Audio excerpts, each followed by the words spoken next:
How's it going? I'm doing good, man. How you doing? First question, do you recall the first time you met each other? Let's see. The first time, Very first. the whole band, or just John and I? Just you two. Me and John. It was a birthday party, wasn't it?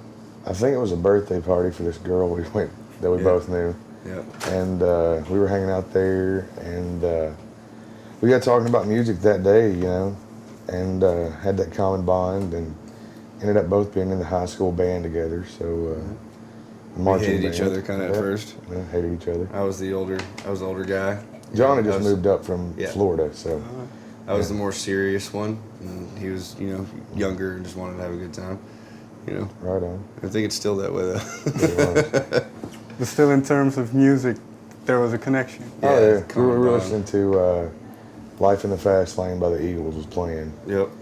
We got to talking about that song, man. I remember that. That and Collective Soul, "Shine," Yep. were two songs. All the rest of the music sucked at that party. So. No, we listened to Manson for a little bit too. Man. You remember that? But then, as you say, you started a band together in high school. What was the name of that band?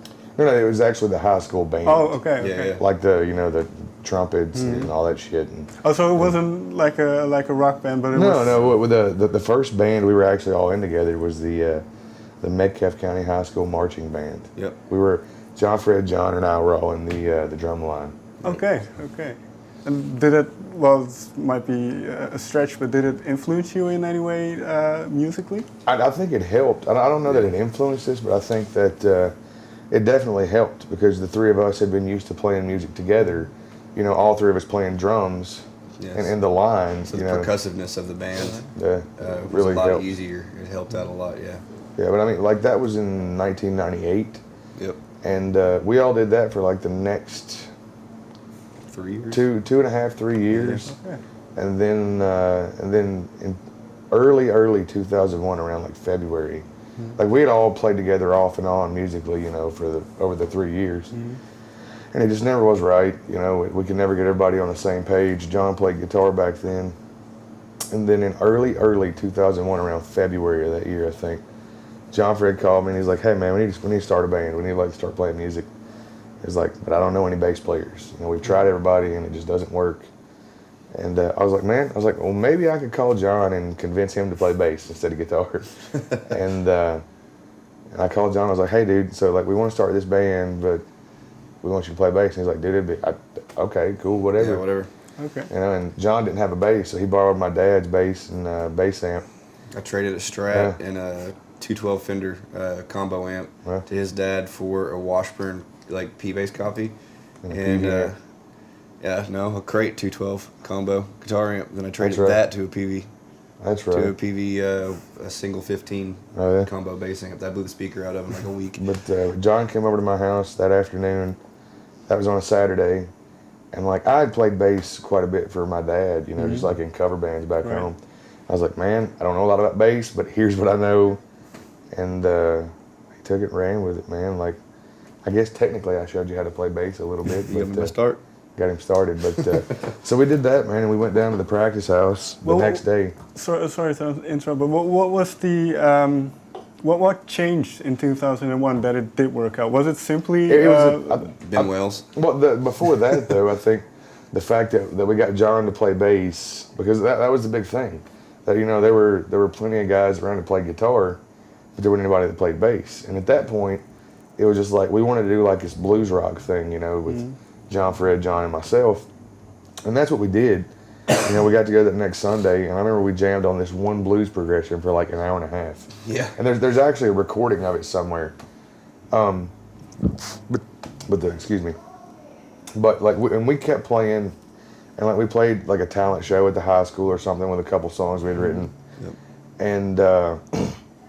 And then later that year, like at the end of May, a buddy of ours that had sung a few songs for us off and on.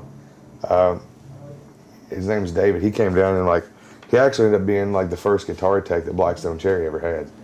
But he came down and he brought Ben with him because like Ben was really into music, but in the next city over, and we didn't really go to Glasgow much. We just kind of stayed at the practice house. And Ben came down and Dave was like, "Well, dude, this guy plays guitar." And we're like, "Dude, jam with us. We got extra stuff here." and Ben never would play. And like, so we had another get together the nethey weekend, and they came back, best of my memory, and we're like, dude, jam with us this time. Come on, man, just jam a song. And he wouldn't do it.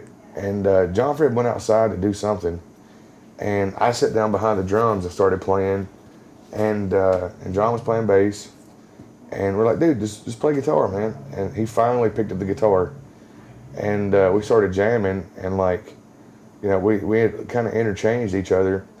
And John and I went outside where John Fred was like, dude, we got to get this guy to play with us. Yeah. And that was June 3rd of 2001. The next day, it was a Sunday. And we decided, like, we talked to Ben, we're like, dude, why don't you come down, we'll just like a jam, see how it goes. And he was like, dude, I'd love to. You know, I really like some of your guys' songs. He had like at least a little cassette tape of just these instrumental songs that had somehow got circulated to a few people, you know. And Ben like already knew like one or two of the songs, and it was really cool, man. Like, it's funny, we said, yeah, we'll practice at like, I think it was like 12, we said we'd practice. And Ben and his dad get down there at 12, right? And like Ben's got all of his equipment. He's got a lot more equipment than we do. Right.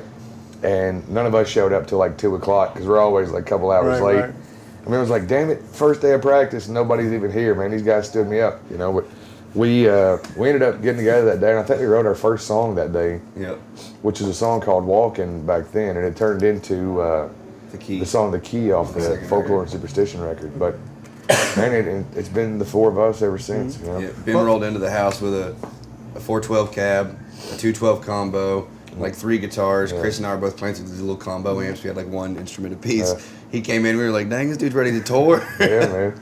But you mentioned it's been the four of you ever since, and well, fast forward, we're now in 2014. Yeah. It's very rare, I think, for a rock band to have the same lineup from start to where they are now. It really is. But you hit the word there, man. The word is band.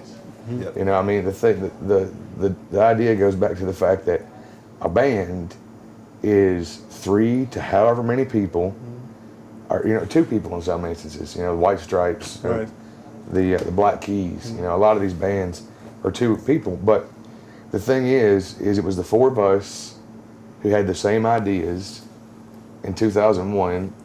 2005 rolls around, we get a record deal. 2014, we sat here the same 4 people because it was the 4 of us in the beginning when nobody wanted to listen to us, and it'll be the 4 of us in the end when we finally, nobody wants to listen to us anymore. Yeah, when nobody wants to listen to us anymore. I mean, like, the thing is, man, today, in so many cases, a band isn't a band at all. It's a singer and a guitar player who get a record deal, and then they just put all these people around them as their band, and they label it the whatever band or the name that they get, and you watch them and they'll change members 5 times in 6 years. You know, for us, it's like it's the 4 of us or it ain't Blackstone Cherry. You know what I mean? Like, if something were to happen to one of us, God forbid, I highly doubt it would ever be called Blackstone Cherry again. It'd be something different.